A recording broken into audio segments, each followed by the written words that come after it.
আসসালামু আলাইকুম রহমতুল্লাহ বরকাতু।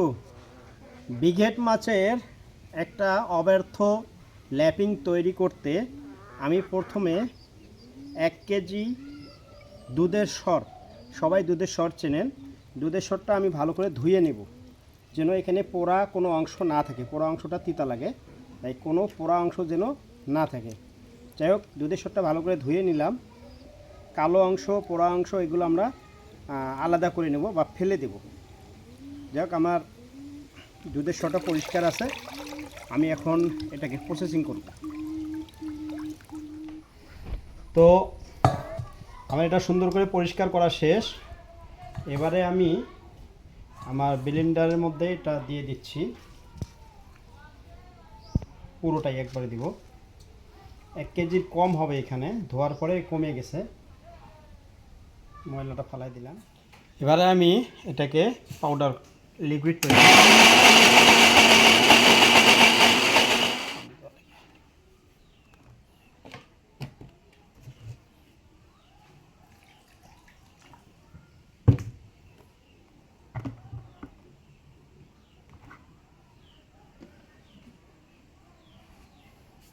যদি বেশি সমস্যা হয় সামান্য পানি দিয়ে নেব।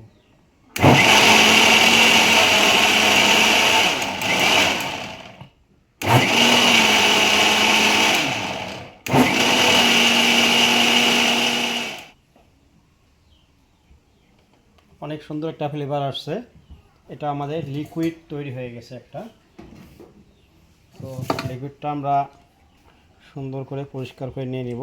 এটা হলো একটা ক্রিমের মতো হয়ে গেছে। এটা হলো দুধের সরের ক্রিম।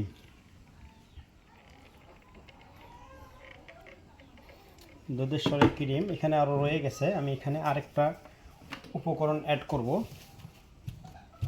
এত সুন্দর মিহি, কল্পনার বাইরে।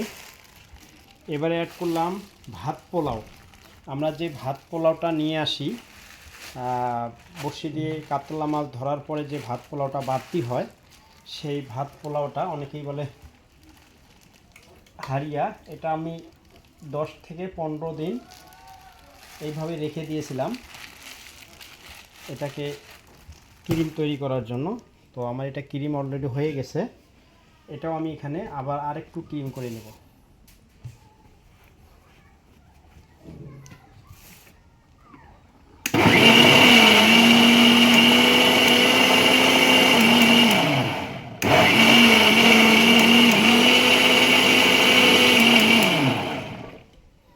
এটা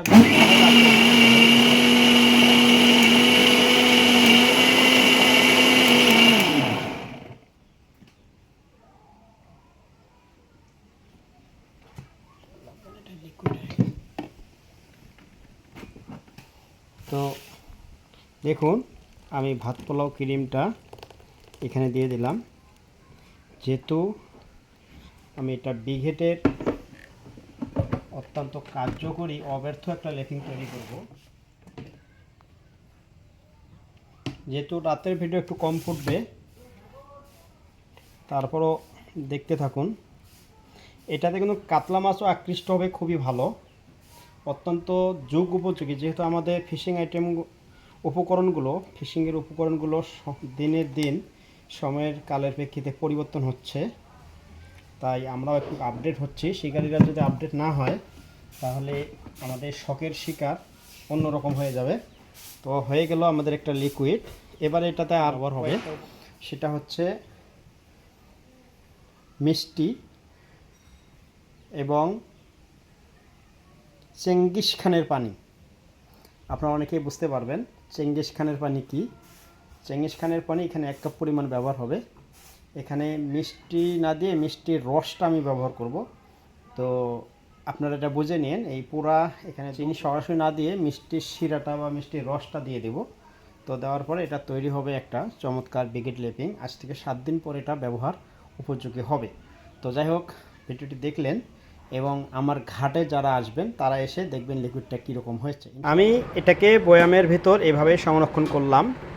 সংরক্ষণ করে একটানা 7 দিন রেখে দেব। তারপর এটা উপযোগী 2 বছর 3 বছর পর্যন্ত আমি এটা ব্যবহার করতে পারবো।